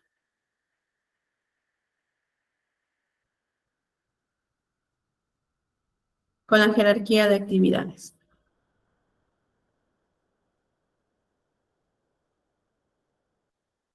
Ok, Bruno. Bien, entonces, una vez que ya hemos realizado lo que es la jerarquía, vamos a llevar a cabo, ¿sí? El paciente. Mercedes, los niveles van a depender. ¿Depender de qué? Uno, de las actividades. Por ejemplo, a mi paciente quizás no le importa mucho la espiritualidad. Entonces ya no serían 10, sino serían 9. Y las actividades van reduciendo. ¿Bien? De la misma forma aquí, no necesariamente tienen que ser 15, puede ser 10, puede ser 20. Bien, entonces los niveles van a ir acorde perdón, la jerarquía va a ir acorde al nivel. ¿Listo? Si es que hay alguna otra duda, por favor lo pueden escribir para poder ayudarles. Bien, entonces, ahora realizamos lo que es el registro, el paciente. Bien, aquí establece la actividad, ¿no? Por ejemplo, correr 5 minutos todos los días. Bien, y aquí abajo tenemos la leyenda. La Y es que si la actividad correspondiente fue realizada y completada. La N es que que no se llevó a cabo. Y la G es que cumplió la tarea, pero a medias, ¿ya? Entonces, por ejemplo, el día lunes no hice la actividad. El día martes sí hice la actividad los 5 minutos correspondientes. El día miércoles hice a medias, ¿sí? Quizás solo hice 2 minutos. El día jueves no hice la actividad, el día viernes tampoco, el día sábado tampoco, el día domingo sí lo hice. ¿Alguna observación? ¿Bien? ¿Cuántas días tengo? Tengo 1 y 2. Número de veces, 2 veces. ¿Listo? Bueno, el tiempo ya va a depender, ¿no? Sumando cada uno de las actividades. Y alguna observación que mi paciente ve. Nosotros vamos a tener que monitorear el registro de actividades como tal, para ver cómo es que está realizando y qué está pasando si es que tenemos más Ns que Y. Quizás podemos cambiar la actividad, ¿no? Por otra que mi paciente sí disfrute. ¿Listo? A ver, también es importante que durante la activación conductual enseñemos al paciente a que pueda premiar su progreso. Entonces, va a tener que realizar toda una lista de recompensas para los objetivos semanales. ¿Listo? Y va a tener que realizar el siguiente registro. Ponemos semana 1, recompensa seleccionada de toda la lista. ¿Sí? Selecciona la recompensa y va a ver si es que realizó la recompensa o no. Y es que lo logró y la N es que no lo logró. Entonces, si mi paciente registra con N, vamos a tener que preguntarle qué está pasando, ¿no? ¿Por qué no está realizando su recompensa? Podemos cambiar la recompensa o por ahí la motivación también está baja. ¿Listo? Bien. Bueno, aquí también, chicos, tenemos cuánto cree que disfrutará las actividades agradables, ¿sí? Esto es más que todo como para preentrenar y evitar ciertas situaciones que pueden salir de la mano del paciente, ¿sí? Por ejemplo, aquí va a tener que escoger 3 actividades, ¿bien? Escoge las actividades, lo registra y va a tener que realizar la predicción de cuánto va a disfrutar esta actividad. Por ejemplo, salir a correr 5 minutos, yo considero que voy a disfrutar en un 80%. Ok, realizo la actividad y voy a nuevamente preguntarme, pero en este caso, ¿cuánto disfruté haciendo la actividad? Quizás lo disfruté solo un 20%. Comentarios, ¿qué pasó? ¿Por qué no disfrutó un 80%? Quizás no es una actividad que le guste mucho. Entonces, ¿qué hacemos? Eliminamos la actividad. ¿Bien? O quizás sí le gustó y continúa la actividad, dependiendo mucho del nivel de satisfacción que ha sentido el paciente al realizar la actividad previamente establecida. ¿Listo, chicos? Bien, y ya para culminar tenemos aquí otras estrategias que ustedes pueden estar utilizando para cambiar pensamientos. Ojo, eso no es activación conductual, ¿ya? Son otras herramientas. Bueno, aquí como primera herramienta es aumentar pensamientos positivos, hacer una lista de pensamientos agradables acerca de uno mismo y de la vida en general. Bien, como las tarjetas de ayuda, que también lo podemos fusionar ambos. Como otra herramienta también es felicitarnos mentalmente, ¿no? Por ejemplo, la mayoría de las cosas que nosotros realizamos no siempre van a ser reforzadas por los demás y quizás ni siquiera lo han notado, no lo han observado, ¿no? Entonces es importante que nosotros mismos podamos reconocer y darnos el crédito o el merecimiento por realizar tal actividad o tal ejercicio, tal tarea, etc. ¿Bien? Son recomendaciones que ustedes le pueden dar a los pacientes. Punto número 3. Parar todo lo que estamos haciendo. Es decir, podemos tomar un descanso de ponernos con pensamientos negativos y darnos un tiempo para poder decirnos ciertas autoinstrucciones como Mariana, todo está bien, este pensamiento no es real, solo es un pensamiento. ¿Listo? Punto número 4, tomarse una pausa, es decir, permitir que nuestra mente se relaje, ¿sí? Tomar un descanso y buscar una forma de cómo nuestro cuerpo pueda sentir paz. ¿Ya? Punto número 5, una proyección al futuro, en el cual el paciente pueda visualizarse, ¿listo? En el futuro, ¿listo? Con las mejores predicciones. A ver, aquí tenemos una pregunta. Sí, ustedes ya tienen el material, incluso también el material adicional, ¿bien? Me falta enviarles algunos otros materiales que les estaré enviando al culminar la sesión, ¿ya? Para que también lo puedan visualizar. Bien, chicos. Otro tenemos que haga una lista de cosas positivas de sí mismo y de la vida general, que lea las listas y vea cómo se siente después de haber leído tal lista. ¿Vean? También podemos interrumpir el pensamiento, ¿no? Por ejemplo, identifico el pensamiento y me digo a mí misma, este pensamiento está molestándome ahora, por lo tanto voy a pensar en otro. Es decir, voy a ser consciente del pensamiento que estoy teniendo en este preciso momento. ¿Bien?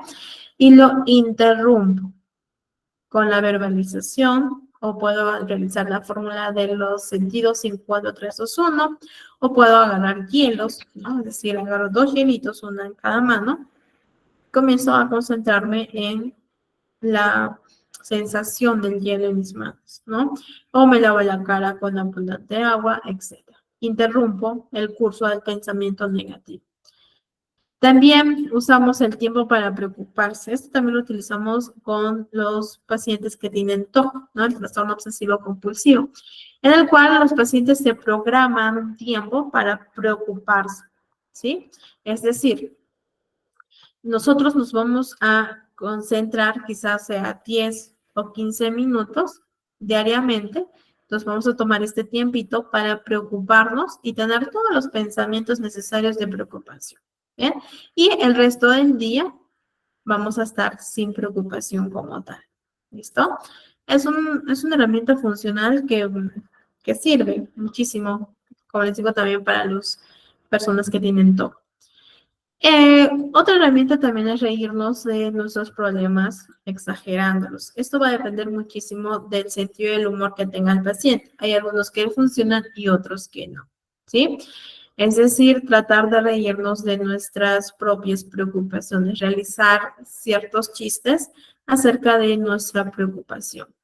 Considerar lo peor que pueda pasar, ¿no? Y considerar de que lo peor que pueda pasar realmente en muchos casos no sucede, ¿sí? Son muchas probabilidades de que no suceda, ¿no? Entonces solo me enfoco en una y realmente no es así. Y bueno, ser nuestro propio entrenador, ¿no? Es decir, pensar cómo yo quiero que la situación se resuelva. Es un pensamiento realista, pensar en qué pasos necesito realizar para poder llegar al objetivo final y reconocer que lo estoy haciendo bien. ¿Listo? Bueno, chicos, ya para finalizar también, aquí tenemos como otro registro de los pensamientos positivos y los pensamientos negativos. En la parte superior ponemos las fechas, los días, y el paciente solo va a tener que marcar, ¿listo? Y al final va a tener que poner, por ejemplo, 3 pensamientos negativos. Esto va a reducir con el proceso de intervención. Y acá tenemos lo mismo, ¿bien? Pero en cuanto a los pensamientos positivos. Es un autorregistro, pero ya más automático, por decirlo de esta forma, ¿no? Porque solo tiene que marcar. Y bueno, finalizamos con la toma de decisiones, que es una herramienta fundamental que en todos los casos tenemos que enseñar a los pacientes, porque todos tomamos decisiones importantes en nuestra vida. ¿Qué es lo que tenemos que realizar? Bien, el pro y el contra. En la parte superior de una hojita ponemos la opción, en este caso, mudarme para estudiar, ¿sí? Y mi paciente no sabe si es que realmente quiere irse a estudiar a otro lado o no. Entonces le vamos a ayudar a que tome la mejor decisión. Ponemos en la hoja el pro y los contras, ¿sí? Por ejemplo, ¿cuál sería la ventaja de que tú te mudes para ir a estudiar? Bueno, me permitirá conocer a otras personas, conocer una nueva cultura, me abrirá puertas para mi carrera profesional, no gastaré en comida, pasajes ni alojamiento, estaré tranquila económicamente. Ok, ese es su pro, ¿sí? ¿Y cuál es la contra de mudarte para estudiar? Que en un inicio estaré sola y que voy a extrañar a mi familia. Una vez que ya hemos tenido esto, que hemos plasmado los pros y los contras, vamos a calificar del 0 al 100 el hecho que te permite conocer a otras personas, qué tan importante es para ti, qué tan significativo. 70. Aquí también 70, 100, 90, 100. Ok, realizamos la suma y lo establecemos en la parte inferior. De la misma forma con los contras, ¿no? Acá 40 más 80 y ponemos la suma. Y le decimos al paciente, si ponemos en una balanza, ¿cuál pesa más? Los pro. ¿Qué decisión tomas? ¿Listo? Y le invitamos a visualizarse a sí misma con todos los pro y cómo se siente. ¿Te sientes satisfecha? ¿Te sientes más segura de poder tomar esta decisión? ¿Sí o no? Bien, entonces es una buena herramienta que le ayuda a los pacientes a poder tomar mejores decisiones. Esto principalmente lo trabajamos dependiendo del estado emocional en el cual se encuentran los pacientes. ¿Listo, chicos? Bien, entonces con esto terminamos ya nuestra tercera sesión. Queda pendiente enviarles material adicional de los que ya les he estado compartiendo. Y bueno, entonces nos estaríamos viendo el día